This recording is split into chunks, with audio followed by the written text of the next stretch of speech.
सब जगह जाएंगे, डोरे धागे करवाएंगे, पीर फकीरों के वहां जाएंगे, मुल्ले मौलवियों के वहां जाएंगे, सब जगह जाएंगे, आराम से ले लेंगे, प्रसादी भी खा लेंगे, मान्यता भी कर लेंगे। शिरडी के साईं बाबा को बहुत लोग मानते हो, जिनके इतिहास को 100 साल अभी पूरे हुए ईस्वी सन 2018 में। ईस्वी सन 1918 में इन्होंने शिरडी में समाधि ली थी, ऐसा कहा जाता है। 100 साल इनकी समाधि को पूरे हुए। कई लोग इनको भगवान मानते हैं, कई लोग इनको चमत्कारिक देव मानते हैं, कई लोग इनको महापुरुष मानते हैं, वहां जाते हैं और मत्था टेकते हैं। जरा सुनिए ये कौन थे। मेरा दावा है, हिंदू हो या जैन हो, जो इनको मानते हैं, उन 100 में से 99 लोगों को भी ये पता नहीं है कि ये कौन थे। 99 लोगों को भी ये पता नहीं है कि ये कौन थे, कौन है, इन्हें क्यों लाया गया, ये 99 को पता नहीं। बेवकूफी की पराकाष्ठा देखो, जब पता नहीं और मानते हैं, पता नहीं और स्वीकार करते हैं, पता नहीं और पूछते हैं। बहरुद्दीन पिंडारी नाम का एक व्यक्ति था, ये अफगान से यहां आया था, ये पिंडारी जाति का था।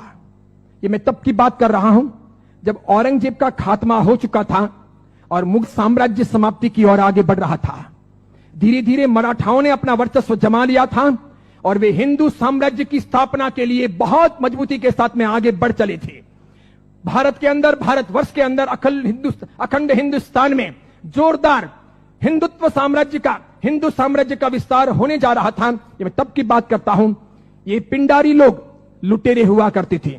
ये पूरी अफगान की जाति लूटने फाटने के लिए यहां पर आई थी। मुगलों के काल के अंदर इसने अच्छी खासी मात्रा में जगह जगह लूटपाट की थी। हिंदुओं को टारगेट बनाना, उन्हें लूटना, उनके पैसों को छीनना, उनकी बहन बेटियों को छेड़ना और पसंद आ जाए तो उनकी बहन बेटियों को उठा लेना, ऐसे इनके कर्तव्य हुआ करते थे। 1838 में इस बहरुद्दीन का माफ कीजिएगा, 1838 में इस बहरुद्दीन का जन्म हुआ और यह आगे बढ़ा। उसके बाद में एक फिल्म आई, वो हिंदी फिल्म थी। उस फिल्म को जगह जगह पर दिखाया गया षड्यंत्र के आधार पर। फिल्म में यह बताया गया, औरंगजेब के मरने के बाद पहली बार जब बोलने वाली फिल्में आई, पहली बार जब फिल्म आगे बढ़ी, वो ब्लैक एंड व्हाइट मूवी, जब फिल्मों का जमाना आया, तब यह बताया गया कि ये बहरुद्दीन पिंडारी तो बहुत अच्छा आदमी, बहुत अच्छा आदमी, और ये पिंडारी जाति के लोग तो देशभक्त हैं, देशद्रोही नहीं, ऐसा बताया गया। बावजूद इसके इस बहरुद्दीन ने जगह जगह डकैतियां करना, लूटना फाटना जारी रखा। बड़ी मात्रा में लोगों को तहस नहस करता रहा। इसने अपनी जिंदगी में कई सारी हिंदू महिलाओं के, कन्याओं के बलात्कार किए, कितना ही सारा नुकसान पहुंचाया। अंततः जब धीरे धीरे मराठा साम्राज्यों के सामने, उधर झांसी की रानी, झांसी के अंदर लक्ष्मीबाई लोहा ले रही थी, उस वक्त अंग्रेजों का आगमन हुआ। अंग्रेजों को यह बहरुद्दीन बहुत नागवार गुजरा। इन्होंने जैसे तैसे करके इस बहरुद्दीन को भगाने के लिए, पकड़ने के लिए खूब कोशिशें की। यह बहरुद्दीन बेस बदल करके भागता हुआ अहमदनगर आया, जिसे नगर कहा जाता है, महाराष्ट्र का बहुत बड़ा एक शहर है। अहमदनगर आया और सुनिए, इतिहास ये कहता है कि यह बहरुद्दीन पिंडारी अहमदनगर के अंदर एक वेश्या के घर रहा। उस वेश्या को अपना बना करके उसने वहीं पर अपना आशियाना बना लिया वेश्या के साथ। आगे जाकर उसने शादी की या नहीं की, इसका कोई सबूत नहीं। वेश्या के साथ रहते रहते 2 संतानों का जन्म हुआ। एक था लड़का जिसका नाम रखा गया चांद मियां। बहरुद्दीन ने अपने बेटे का नाम रखा चांद मियां। थोड़ा बड़ा हो जाने के बाद में बिना पढ़ाए लिखाए इस चांद मियां को अपनी डकैतियों में जासूसी के तौर पर बहरुद्दीन पिंडारी ने उपयोग करना प्रारंभ किया। जगह जगह ये चांद मियां, छोटा सा बालक, एक चद्दर लेकर के भिखारी के तौर पर फटे पुराने कपड़े पहन करके अलग अलग जगह पर बैठता, बाजारों में बैठता, आए गए माल की वगैरह बातमियां लेता, किसके घर में क्या आ रहा है जा रहा है ऐसी कोशिश करता, और समय समय पर कभी दिन में, 2 दिन में, 5 दिन में, 10 दिन में अपने पिताजी को, बहरुद्दीन को समाचार पहुंचाता कि आज इस घर में इतना माल आ रहा है या यहां इतना सामान आया है। और इस प्रकार डकैतियों का मामला आगे बढ़ता कि यहां कोई सुरक्षा के प्रबंध नहीं होते हैं, कोई पहरेदार नहीं होते हैं, ये चीज चलती रहती।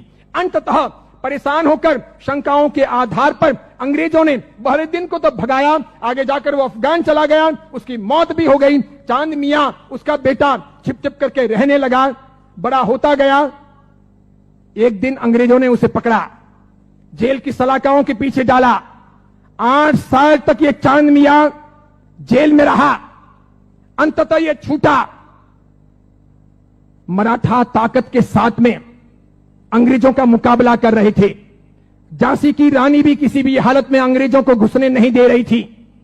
अंग्रेजों को लोकल गुंडे चाहिए थे इन लोगों के सामने लड़ने और इनको परेशान करने के लिए। चांद मियां ने पैसे लेकर के झांसी की रानी के खिलाफ में अंग्रेजों के पक्ष में गुंडों को इकट्ठा करने और लड़वाने और मगजमारी करने के लिए तैयारी दिखाई। अंग्रेजों ने अच्छे खासे मोटे पैसे चांद मियां को दिए। ये चांद मियां महाराष्ट्र से ठेठ झांसी गया। अंततः अंग्रेजों के हाथों झांसी की रानी लक्ष्मीबाई को मरवाने में इस चांद मियां की भी भूमिका रही। उसके मरने के बाद इन अंग्रेजों ने उस चांद मियां को नवाजा। कालांतर के अंदर एक नया नुस्खा अपनाने के लिए वो चांद मियां झांसी से आकर के शिरडी पहुंचा। वहां सुलेमानी मुसलमानों के साथ में उसकी पहचान हुई। मूल अफगानी पिंडारी जाति का ये चांद मियां बहरुद्दीन का बेटा वहां जाने के बाद में सुलेमानों के साथ में परिचय में आकर के सुलेमानों के लिए काम करने लगा। मुसलमानों की ये सुलेमानी जाति षड्यंत्र पूर्वक हिंदुओं और मुसलमानों के बीच के भेद मिटाने और धीरे धीरे इस्लाम का भीतर से प्रसार प्रचार करने का कामकाज संभालती थी। ये स्लो पॉइजन देकर के धीरे धीरे लोगों को मुसलमान बनने के लिए अलग अलग तौर तरीकों से कब्रों पर ले जाने या फिर अलग अलग दरगाहों पर ले जाने, उन्हें बदलने, उन्हें चमत्कार दिखाने के तौर पर परिवर्तित करने का काम करती थी। उनको ये चांद मियां मिल गया। वहां इसके लिए एक मस्जिद बनाई गई। मस्जिद का नाम हिंदू रखा गया, इस्लाम की मस्जिद नहीं रखी गई। लोगों को भ्रमित करने के लिए मस्जिद का नाम इस्लाम नहीं रखा गया, मस्जिद का नाम हिंदू के तौर पर रखा गया। इस इंसान ने अपनी जिंदगी में कभी कुछ काम किया हो, कोई साधना की हो, कोई धर्म चलाया हो, कोई धर्म ग्रंथ लिखा हो, कोई बहुत बड़ा व्यापक काम किया हो, ऐसा एक भी उल्लेख आज तक भारतीय इतिहास में नहीं है।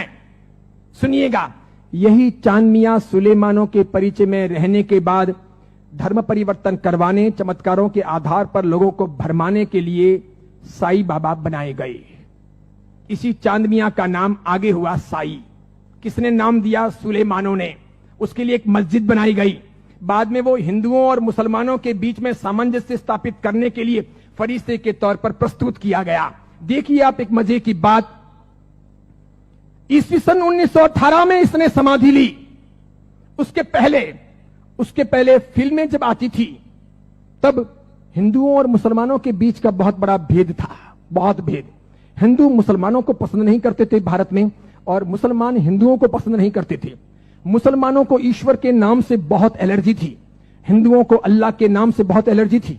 अगर आप थोड़े बहुत भी अपने प्राचीन काल में जाएं, मेरे जमाने के आसपास पहुंचे, ईस्वी सन 60 और 70 के दशक में पहुंचे, ईस्वी सन 1960 1970, और तब के जमाने में जितनी फिल्में आई तो फिल्मों में कहीं ना कहीं अल्लाह लाने पड़ते थे या फिर ईश्वर लाने पड़ते थे। बिना उनके काम चलता नहीं था। इन फिल्मों के आधार पर ही फिल्में हिट होती थी, फिल्में चलती थी। उस समय मात्र लटके मटके लेना, कमर को नचाना, ठुमके लेना और उससे फिल्म चल जाएगी, ऐसा होता नहीं था। उस जमाने का जमाना ऐसा था नहीं कि आज की हीरोइनें चल जाएं, थोड़े बहुत लटके मटके लें और फिल्म रातों रात कम कपड़ों के आधार पर फेमस हो जाए, ऐसा था नहीं। उस जमाने का कल्चर ऐसा था कि कहीं ना कहीं रिलीजियन, धर्म बीच में लाना पड़े। अल्लाह लाओ तो हिंदू नहीं देखेंगे, ईश्वर लाओ तो मुसलमान ऐतराज करेंगे। और देखो मजे की बात, अधिकांश प्रोड्यूसर मुसलमान थे। अधिकांश पाकिस्तान से, सिंध से, पंजाब से और कश्मीर से आए हुए हीरो और हीरोइन ये भी मुसलमान थे। लेकिन नौबत ये थी कि ये मुसलमान हिंदुस्तान के बाजार में अपने असली नाम से चल नहीं सकते, और इसीलिए दिलीप कुमार मुसलमान, उसको अपना नाम बदलना पड़ा। मीना कुमारी मुसलमान, उसको अपना नाम बदलना पड़ा। सुरैया देवानंद से शादी करना चाहती थी, लेकिन मुसलमान होने के नाते स्वीकार नहीं किया गया। पिता ने अनुमति नहीं दी कि हिंदू के साथ शादी नहीं हो सकती, उसे भी अपने नाम बदलने पड़े। 15-20 से अधिक ऐसे हीरो हीरोइन हैं 1960, 1970 और 1980 के दशक के, 1960, 1970 और 1980 के दशक के जिन मुसलमानों को मार्केट में चलने के लिए, स्ट्रेटेजी बनाने के लिए अपने नाम बदलने पड़े। वो मुसलमान थे, उनको हिंदू दिखावा करना पड़ा। इधर देखो,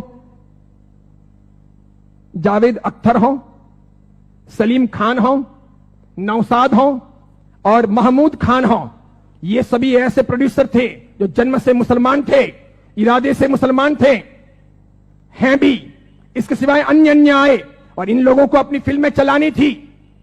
इन लोगों ने एक तौर तरीका चलाया कि मुसलमान होने के नाते हिंदुत्व का समर्थन कर नहीं सकते और हिंदू देवी देवताओं को अपने को भ्रष्ट बताना है। क्योंकि आप पुरानी फिल्में देखिए और आज की फिल्में देखिए, किसी भी अल्लाह को कभी गाली नहीं दी जाती, किसी मस्जिद के ऊपर सवाल नहीं किए जाते, कभी कुरान के बारे में कुछ बोला नहीं जाता। लेकिन हिंदू देवी देवताओं की फिल्मों में मजाक होगी। किसी भी हिंदू देवी देवता को मानने वाले पंडित पुजारी को भ्रष्टाचारी, नालायक, रैप करने वाला बताया जाएगा। लेकिन किसी पादरी को, किसी भी मौलवी को रैप करने वाला या भ्रष्ट काम करने वाला नहीं बताया जाएगा। ये सब योजनाएं थी, वो मुसलमान प्रोड्यूसरों ने आगे बढ़ाई। बढ़ाते बढ़ाते उन्होंने वहां बढ़ाई कि उन्होंने देखा कि किसको लाया जाए। तब उन लोगों को साईं बाबा को लाना ठीक लगा कि ये है तो मुसलमान लेकिन हिंदुओं के बीच में खप जाएगा, है मुसलमान हिंदुओं के बीच में बिक भी जाएगा, है मुसलमान हिंदू मुस्लिम के बीच में अपना रास्ता अच्छा सा तय करवा देगा। तो पहली आई 1977 में फिल्म अमर अकबर एंथोनी। ऋषि कपूर ने उसमें इस साईं बाबा के नाम पर एक लाजवाब गीत गाया, हाथों हाथ वो बिका। फिल्म बहुत चली। देखो आप, फिल्म हिट हुई, बाबा भी हिट हो गए। फिल्म हिट हुई, बाबा भी हिट हो गए। मुझे यह बताओ, साईं बाबा का कौन सा धर्म ग्रंथ है? उन्होंने अपनी जिंदगी में, ये चांद मियां ने जो 8 साल तक जेल रहे, पिताजी के लिए जासूसी का काम किया, अंग्रेजों के हाथों बिके, झांसी की रानी लक्ष्मीबाई को मरवाने में जिसकी भूमिका रही, मराठाओं को बदनाम करने के लिए उसने बहुत काम किया, मराठाओं के स्वाभिमान को तोड़ने के लिए उसने बहुत काम किए, बहुत काम किए। क्योंकि मराठा एकदम पक्के कट्टर हिंदुत्ववादी, उन्होंने ये मंजूर नहीं था, तो उनके स्वाभिमान को ठेस पहुंचाने के लिए उसने बहुत काम किए। और उस आदमी को रातों रात साईं बाबा बना दिया गया, महिमा मंडित कर दिया गया। कैसी जोरदार ये सेल्स पॉलिसी थी, हाथों हाथ बाजार में बिके। कैसे बिके कि जब पहली बार 1918 में इन्होंने समाधि ली, तो 1918, 1919, 1920, 1921, 1922 का ऑडिट देखिए तो इनके शिरडी के साईं बाबा मंदिर का ऑडिट का आमदनी का स्रोत है 1800 रुपए, 2000 रुपए, 2500 रुपए, आखिर में है 3200 रुपए। 1918 से 1925 के बीच में 3200 रुपए की आमदनी वाले ये बाबा क्या हिट हुए, और पागलों की तरह हिंदुओं ने और जैनों ने कितना उनको हिट किया, कितने वो वहां गए, कितने मत्थे टेके और कितना पैसा बर्बाद किया कि आज शिरडी के साईं बाबा के मंदिर की वार्षिक आमदनी है 371 करोड़, 371 करोड़। वहां मुसलमान जाने वाले 5% भी नहीं, वहां जाने वाले मुसलमान 5% भी नहीं, और जाने वाले हिंदू और जैन 95%, पैसे खर्च करने वाले अधिकांश 95%। मुझे बताइए, हिंदू धर्म के कौन से ग्रंथ में इनके बारे में क्या लिखा है? उपनिषदों में, वेदों में, महाभारत में, रामायण में, उसके बाद के किसी साहित्य में कि कभी शिरडी के साईं बाबा होंगे या हुए हैं, क्या वो फरिश्ते हैं, वो कोई अवतारी हैं, वो कोई हिंदू देवी देवता हैं? बिल्कुल नहीं। लेकिन हिंदू धर्म को भ्रष्ट करने, उनको बहलाने फुसलाने के लिए काम किया गया और ये सफल हो गया, सफल हो गया। हाथों हाथ ये बिक गए। आज तो देखिए, आज हिंदुस्तान के अधिकांश हिंदू मंदिरों में हिंदुओं के देवी देवता छोटे हो गए हैं, साईं बाबा बड़े हो गए हैं। हिंदुओं के देवी देवता साइड में हो गए हैं, साईं बाबा प्रमुख हो गए हैं। हिंदुओं के देवी देवता कम कमाऊ हो गए हैं, साईं बाबा अधिक कमाऊ हो गए हैं। जिसको भी अपनी दुकानदारी चलानी हो और भगवानों के नाम पर, देवी देवताओं के नाम पर पैसा कमाना हो, साईं बाबा की मूर्ति ला दो। आप भी प्रयोग कर सकते हो। दुकान बराबर नहीं चलती हो तो दुकान के बाहर बिठा दो, धनाधन उसका गल्ला अच्छा चलेगा, आपकी दुकान के गल्ले से भी अच्छा। बस ऐसी बात हो गई। चमत्कारों के तौर पर मुझे बताइए कि उन्होंने क्या किया, उनसे क्या हुआ? बताइए कि शिरडी जाने वाले सभी लोग अमीर हुए, सभी की गरीबी दूर हो गई, सब लखपति करोड़पति हुए, अरबपति हुए? क्या सभी के दुख दूर हो गए? जो जो वहां गए और हर साल जाते हैं, क्या वे बीमार नहीं पड़ते? क्या उनके घर में बाल बच्चे बराबर पैदा होते हैं, वे वांझिए नहीं रहते? क्या उनके वहां पर किसी का एक्सीडेंट नहीं होता, दुर्घटना नहीं होती? क्या शिरडी जाते हैं और मानते हैं उनके सब ख्वाब पूरे होते हैं? बताइए मुझे। और दूसरी बात, एक जैन परंपरा में जन्म लेकर, अरिहंत को मानकर, सुदेव सुगुरु सुधर्म के आधार पर चलकर आपको कौन सा दुख हुआ, कौन सी भीख मांगनी पड़ी, कौन सी तकलीफें हुई? अरे मजारों पर जाकर अगर बीमारियां दूर हो सकती थी, कब्रिस्तानों पर जाकर अगर बीमारियों से हम मुक्त हो सकते थे, या शिरडी के साईं बाबा के वहां पर मत्था टेक करके हम अपने रोगों से मुक्त हो सकते थे, तो फिर बड़े बड़े अस्पतालों के निर्माण की आवश्यकता क्या थी? बीमारियां जब मजारों पर और शिरडी के साईं बाबा के वहीं पर दूर हो जाएगी, तो फिर अस्पतालों की जरूरत क्या है? कितनी बड़ी मात्रा में हिंदुओं का शोषण हो रहा है। देखना आप, आने वाले कुछ समय के बाद हिंदू धर्म दो भागों में बंट रहा है।